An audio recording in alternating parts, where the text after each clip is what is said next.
जय हिंद स्टूडेंट्स, ये video NCERT की बुक बी हाइव के चैप्टर द लिटिल गर्ल का पार्ट 2 है।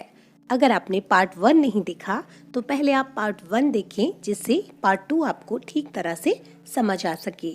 तो जब पार्ट 1 हमने ख़त्म किया है, वहाँ केजिया ने अपने पापा का एक नुकसान कर दिया है। तो चलिए चैप्टर को रिज्यूम करते हैं। Well, he said sharply. Mother explained. He stopped and stared at the child. Did you do that? No, no, no, no, she whispered. Sharply का मतलब होता है गुस्से से, तेजी से। तो जब केजिया अपने पिता के सामने आती है तो उसके पिता गुस्से से तुरंत उससे पूछते हैं, वेल, खैर। मदर एक्सप्लेन्ड, उसकी माँ एक्सप्लेन करती हैं सारी बात को, एग्जैक्टली बताती हैं कि हुआ क्या है, कैसे केजिया ने अपने पिता के जो इम्पॉर्टेंट डॉक्यूमेंट्स थे, जो महत्वपूर्ण कागज़ थे, उनको फाड़ कर उस कुशन के अंदर भर दिया है। तो फिर ही स्टॉप्ड, वो रुक के, and stared at the child. Stare का मतलब होता है घूरना, और फिर वो इस बच्ची केजिया की तरफ घूर कर देखते हैं। Did you do that? क्या यह तुमने किया? No no no, she whispered. और विस्पर मतलब लो वॉइस में, धीमी आवाज़ में धीरे से कुछ कहना, बुदबुदाना या फुसफुसा कर कुछ कहना। तो वो फिर से हकलाते हुए धीरे से कहती है, न नहीं, यानी वो फिर से डर के कारण और नर्वसनेस के कारण हकलाने लगती है। Mother, go up to her room and fetch down the damned thing. See that the child is put to bed this instant. अब केजिया के फादर अपनी माँ को, यानी केजिया की ग्रैंड मदर को, मतलब केजिया की दादी को कहते हैं कि माँ, go up to her room, इसके रूम में जाइए, and fetch down the damned thing. Damned का मतलब होता है जब आप अपना गुस्सा किसी चीज़ के या किसी बात के ऊपर प्रकट करते हैं, तो उस बात या उस चीज़ के लिए लोग डैम्ड वर्ड यूज़ कर देते हैं। तो उस बकवास चीज़ को फैच डाउन, फैच का मतलब होता है लाना, तो यानी उस बकवास चीज़ को नीचे लेकर आइए। See that the child is put to bed this instant. This instant मतलब तुरंत, और देखिए कि इस बच्ची को तुरंत सुला दिया जाए। Crying too much to explain, she lay in the shadowed room, watching the evening light make a sad little pattern on the floor. Then father came into the room with a ruler in his hands. Crying too much to explain मतलब Kezia हद से ज़्यादा रो रही है, और वो रो रही है एक्सप्लेन करने के लिए, बताने के लिए कि उसने ऐसा क्यों किया। She lay in the shadowed room watching the evening light make a sad little pattern on the floor. और वो देख रही है उस इवनिंग लाइट को। इवनिंग लाइट को मतलब बाहर तो रोशनी है, जबकि केजिया का रूम कैसा है? शैडोड। शैडो यानी छाया पड़ रही है, मतलब केजिया के कमरे में अंधेरा है और बाहर की लाइट की छाया अंदर आ रही है और ज़मीन में एक डिज़ाइन जैसा बना रही है। तो उस सैड इसलिए है वो पैटर्न क्योंकि खुद केजिया इस समय सैड है। जो कमरे का वातावरण है वो बहुत दुख वाला है, तो केजिया बहुत दुखी मन से उस नीचे जो ज़मीन पर पैटर्न बन रहा है, एक डिज़ाइन बन रही है लाइट के कारण, छाया की, उसको देख रही है। Then father came into the room with a ruler in his hands. अब उसके पिता हाथ में एक रूलर लेकर, रूलर मतलब जो एक स्केल जैसा, एक छड़ी जैसी होती है, तो उसको लेकर उसके कमरे में आते हैं। I am going to beat you for this, he said. उन्होंने कहा कि मैं तुमको ये जो तुमने किया है ना, इसके लिए पीटने वाला हूँ। Oh no no, she screamed, hiding under the bedclothes. तो जब केजिया ये सुनती है कि उसके पिता अब उसको रूलर से पीटने वाले हैं, तो वो डर के कारण, शी स्क्रीम्ड, वो चिल्लाई और बोली, अरे नहीं नहीं, hiding under the bed clothes. Bed clothes मतलब जो बिस्तर पर जो चादर वगैरह कपड़े होते हैं, खुद को छिपा लेती है। हाइड मतलब छिपाना, तो खुद को उन चादरों के अंदर छुपाते हुए वो कहती है, नहीं नहीं। He pulled them aside. Sit up, he ordered, and hold out your hands. अभी लेकिन जो पिता हैं वो उन चादरों को असाइड मतलब एक तरफ खींच देते हैं। Sit up, he ordered, and hold out your hands. तो उसके पिता ने उसे आदेश दिया कि उठकर बैठ जाओ and hold out your hands और अपने हाथ बाहर निकालो. You must be taught once and for all not to touch what does not belong to you. Once and for all ये एक फ्रेज है जिसका मतलब होता है अभी और हमेशा के लिए. तो उसके पिता कहते हैं कि तुम्हें अभी और हमेशा के लिए ये चीज़ सिखानी ही चाहिए कि not to touch what does not belong to you, कि तुम्हें उस चीज़ को नहीं छूना है जो तुमसे संबंधित नहीं है, यानी जो चीज़ तुम्हारी नहीं है उसे तुम्हें नहीं छूना है. But it was for your birthday. अभी यहाँ भी बर्थडे बोलते वक्त वो बर्थडे कहती है, फिर से हकलाती है पिता के सामने. तो केजिया कहती है कि लेकिन वो तो आपके बर्थडे के लिए था, यानी वो आपके जन्मदिन के लिए था. Down came the ruler on her little pink palms. और रूलर जो था, जो वो स्टिक थी मारने के लिए जो उसके पिता लाए थे, वो उसकी छोटी छोटी गुलाबी पाम्स मतलब हथेलियाँ, उन हथेलियों पर नीचे पड़ती है. Hours later, when grandmother had wrapped her in a shawl and rocked her in the rocking chair, the child clung to her soft body. घंटों बाद जब केजिया की दादी ने उसको रैप यानी लपेटा इन अ शॉल, एक शॉल में, and rocked her in the rocking chair, और उसको वो झुला रही हैं एक झूला कुर्सी पर, मतलब ऐसी कुर्सी जिसमें बैठकर आप थोड़ा थोड़ा मूव करके झूल सकते हैं. तो उस वक्त जो बच्ची है Kezia, clung to her soft body, वो अपनी दादी के कोमल शरीर से क्लंग है, मतलब बिल्कुल चिपकी हुई है. आप समझ गए होंगे केजिया की क्योंकि पिटाई हुई है तो दादी उसको चुप कराने के लिए उसको शॉल में लपेटकर खुद से बिल्कुल चिपका कर एक झूला कुर्सी पर उसे झुला रही हैं ताकि वो इन बातों को अब भूल जाए. What did God make fathers for? She sobbed. Kezia सुब की, सॉब मतलब होता है सुबकना, यानी रोने के बाद जब कोई कुछ कहता है तो सुबकते हुए कुछ कहता है, तो वैसे ही केजिया सुबकी और उसने कहा कि भगवान ने पिता बनाए ही किस लिए. Here's a clean hanky darling, blow your nose, go to sleep pet, you will forget all about it in the morning. अभी केजिया की दादी कहती हैं कि ये लो, ये एक साफ रुमाल है, डार्लिंग यानी प्रिय, ब्लो योर नोज मतलब अपनी नाक को पोंछ लो, गो टू स्लीप सो जाओ, पेट यानी यहाँ पेट उन्होंने एक प्रिय के लिए शब्द यूज़ किया है. You will forget all about it in the morning, सुबह तुम ये सारी बात भूल जाओगी. I tried to explain to father but he was too upset to listen to night.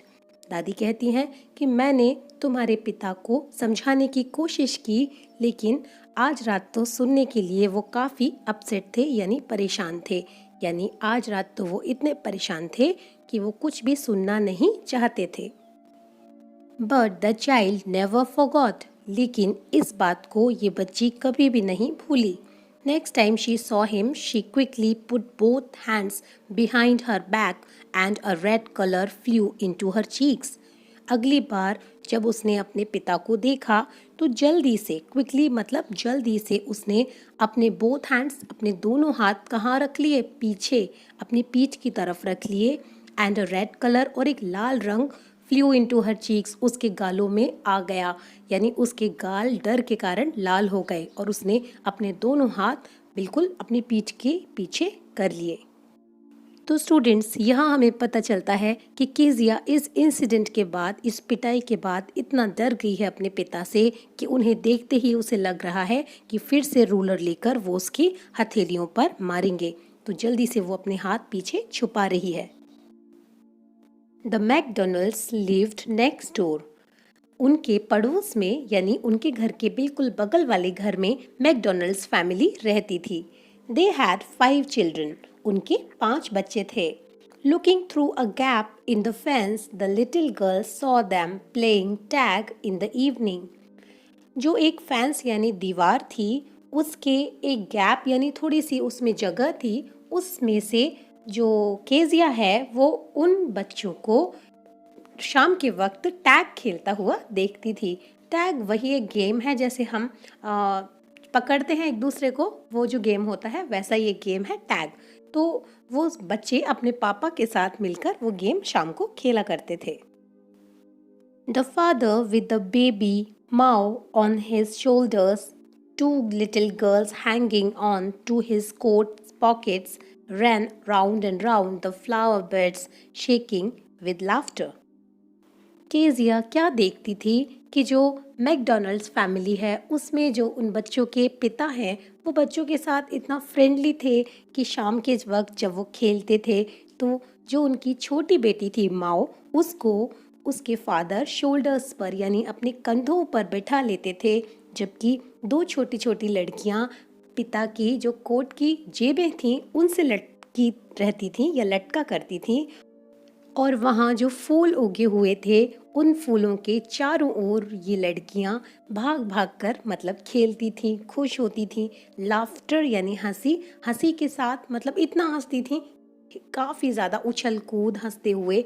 मतलब कहने का ये है कि वो बच्चे अपने पापा के साथ बहुत सारी मस्ती और एक अच्छा टाइम बिताया करते थे। Once she saw the boys turn the horse on him and he tried to catch them laughing all the time. एक बार केजिया ने क्या देखा कि जो लड़के थे यानी मिस्टर मैकडोनाल्ड के जो बेटे थे उन्होंने क्या किया, अपने पिता को गीला करने के लिए जो पानी का पाइप होता है हॉर्स उसको ऑन कर दिया। मतलब अपने पिता को पानी से भिगोने की कोशिश, मतलब ऊधम करते हुए खेलते हुए उन्होंने ऐसा किया। And he tried to catch them laughing all the time. और पिता इस बात पर गुस्सा नहीं हुए बल्कि वो हंसते रहे पूरे टाइम और उन लड़कों को पकड़ने की कोशिश करते रहे। Then it was she decided there were different sorts of fathers.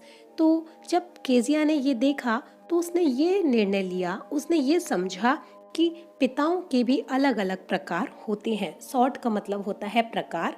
तो उसको ये लगा कि मिस्टर मैकडोनाल्ड से उसके पिता बिल्कुल अलग हैं, क्योंकि मिस्टर मैकडोनाल्ड बच्चों से हमेशा अच्छी तरह से बिहेव करते हैं, उनके साथ फ्रेंडली होते हैं, उन्हें कंफर्टेबल फील कराते हैं, जबकि उसके पिता बहुत ही ज़्यादा स्ट्रिक्ट हैं। तो उसके पिता अलग हैं और मिस्टर मैकडोनाल्ड एक अलग तरह के पिता हैं। Suddenly, one day, mother became ill and she and grandmother went to hospital. एक बार अचानक से क्या हुआ, एक दिन माँ बीमार पड़ गई और माँ और साथ में ग्रैंडमदर यानी केजिया की दादी दोनों हॉस्पिटल गए। The little girl was left alone in the house with Alice the cook. तो ये जो छोटी लड़की है केजिया, इसको घर में अकेला छोड़ा गया। कुक यानी कि जो रसोइया है, मतलब उनके घर में जो खाना पकाती है एलिस, उसके साथ। That was all right in the daytime, but while Alice was putting her to bed, she grew suddenly afraid. तो ये डे टाइम यानी दिन के समय तो सब ठीक रहा, लेकिन जब एलिस उसको केजिया को सुला रही थी बेड में यानी बिस्तर में जब सुला रही थी तो अचानक से, सडनली मतलब अचानक, एफ्रिड मतलब भयभीत, अचानक से केजिया डर गई, किसी चीज से भयभीत हो गई। What will I do if I have a nightmare? She asked. Kezia ने पूछा कि मैं क्या करूंगी अगर मुझे नाइटमेयर यानी बुरा सपना आ गया। I often have nightmares and then Granny takes me into her bed. मुझे often मतलब अधिकतर, अक्सर मुझे बुरे सपने आते हैं और तब ग्रैनी यानी दादी मुझे अपने बिस्तर में ले जाती हैं। I can't stay in the dark. मैं अंधेरे में नहीं रह सकती। It all gets whispery. क्योंकि पूरा विस्परी हो जाता है अंधेरे में, यानी विस्पर मतलब होता है कम आवाज में कुछ फुसफुसाना। तो केजिया को ऐसा लगता है कि कोई कुछ धीरे से फुसफुसा रहा है, कुछ कह रहा है, मतलब केजिया डरती है अंधेरे में। You just go to sleep, child, said Alice, pulling off her socks. उसके मोजे उतारते हुए एलिस, जो कि उनकी कुक है, उसने कहा कि तुम तो बस सो जाओ बच्ची। And don't you scream and wake your poor pa. और तुम चिल्लाना नहीं और अपने पिता को जगाना नहीं। पुअर पा यानी अपने बेचारे पिता को चिल्लाकर तुम जगाना नहीं, तुम तो बस सो जाओ। But the same old nightmare came. लेकिन फिर वही पुराना जो बुरा सपना केजिया को आता है वो आ गया। The butcher with a knife and a rope who came nearer and nearer, smiling that dreadful smile. while she could not move, could only stand still, crying out, "Grandma, Grandma." अभी Kezia को जो सपना आता है उसमें क्या होता है, द बुचर। बुचर मतलब होता है कसाई, जो कि एक नाइफ और एक रस्सी, एक चाकू और एक हाथ में रस्सी होती है कसाई के, who came nearer and nearer, जो कि केजिया के पास आता जाता है और पास आता जाता है, smiling that dreadful smile, dreadful मतलब भयानक, और उसकी चेहरे पर एक भयानक सी मुस्कान होती है। While she could not move, और सपने में जो केजिया देखती है कि वो हिल भी नहीं पाती सपने में, कुड ओनली स्टैंड स्टिल, वो बस चुपचाप खड़ी रहती है, क्राइंग आउट और चिल्लाती जाती है, ग्रैंडमा, ग्रैंडमा, दादी, दादी। मतलब ये केजिया का वो बुरा सपना है जो अक्सर उसको दिखाई देता है। She woke shivering to see father beside her bed, a candle in his hand. तो जब वो जागी तो शिवरिंग यानी वो कांप रही थी जब वो जागी है तो, और उसने देखा कि उसके पिता उसके बेड के बिल्कुल बगल में खड़े हुए हैं, a candle in his hand, और उनके हाथ में एक मोमबत्ती है। What's the matter, he said, उन्होंने पूछा कि क्या बात है। Oh, a butcher, a knife, I want granny. तो केजिया ने कहा कि अरे वो बुचर, बुचर मतलब कसाई, वो एक कसाई, अ नाइफ एक चाकू, आई वॉन्ट ग्रैनी मुझे दादी चाहिए। He blew out the candle, bent down and caught up the child in his arms. तो जब केजिया के फादर ने ये सुना तो उन्होंने क्या किया, ब्लू आउट, ब्लो आउट होता है बुझाना, उन्होंने कैंडल को बुझा दिया, ये सेकेंड फॉर्म है। बेंट डाउन वो नीचे झुके, and caught up the child in his arms, और उन्होंने अपनी बाहों में उस बच्ची को ले लिया, यानी केजिया को गोद में उठा लिया। Carrying her along the passage into the big bedroom, और पैसेज यानी जो गलियारा था उससे गुजरते हुए वो उसको कहाँ ले गए, बड़े से जो उनका बड़ा बेडरूम है वहाँ पर ले गए। A newspaper was on the bed, बिस्तर पर एक न्यूज़पेपर रखा हुआ था, यानी एक अखबार रखा हुआ था। He put away the paper, उन्होंने वो अखबार वहाँ से हटाया। Then carefully tucked up the child, और बड़ी सावधानी से उन्होंने बच्ची को उस बिस्तर पर लिटा दिया। ही ले डाउन बिसाइड हर, और उसके पिता उसके बगल में ही लेट गए। हाफ अस्लीप स्टिल, अभी भी वो आधे सोए हुए हैं, मतलब थोड़ा थोड़ा नींद में हैं। Still with the butcher's smile all around her, it seemed, she crept close to him, snuggled her head under his arm, held tightly to his shirt. अभी लेकिन केजिया को वही जो बुचर यानी कसाई की जो स्माइल है उसको अपने चारों ओर अभी भी महसूस हो रही है, मतलब वो अभी भी डरी हुई है। तो she crept close to him, वो रेंग कर उनके अपने पिता के बिल्कुल बगल में, बिल्कुल उनके पास चली गई, यानी पास ही उनसे चिपक कर लेट गई। Snuggled her had under his arm, और उसने जो अपना सिर था वो उनकी आर्म यानी उनका जो हाथ है उसके नीचे छुपा लिया। Held tightly to his shirt, और बिल्कुल उनकी शर्ट को टाइटली मजबूती से पकड़कर, क्योंकि केजिया बहुत डरी हुई है तो वो अपने पिता से बिल्कुल चिपक रही है डर के कारण, क्योंकि उसको अभी भी वो बुचर यानी कसाई और उसका चाकू याद आ रहा है। स्टूडेंट्स, यहाँ मैं आपको बता दूं कि स्नगल का मतलब होता है किसी से बिल्कुल सट कर या चिपक कर बैठना, लेटना, मतलब किसी से बहुत क्लोज आना। Then the dark did not matter, she lay still. और फिर जब केजिया अपने पिता से बिल्कुल चिपक कर सट कर लेट गई तो फिर अंधेरे का कोई फर्क नहीं पड़ा। She lay still, वो चुपचाप शांत लेटी रही। Here rub your feet against my legs and get them warm, said father. Kezia के पिता ने कहा कि अपने जो फीट हैं, जो अपने पैर हैं, उन्हें रब करो यानी रगड़ो मेरे पैरों से और अपने पैर गर्म कर लो, क्योंकि इससे हमें पता चलता है कि सर्दियों का वक्त है। जैसे आप जानते हैं सर्दियों में जब हम लेटते हैं तो हाथ पैर ठंडे हो जाते हैं। तो केजिया के पिता केजिया पर इतना प्यार जता रहे हैं इस समय कि उन्होंने कहा कि अपने पैरों को मेरे पैरों से रगड़कर गर्म कर लो।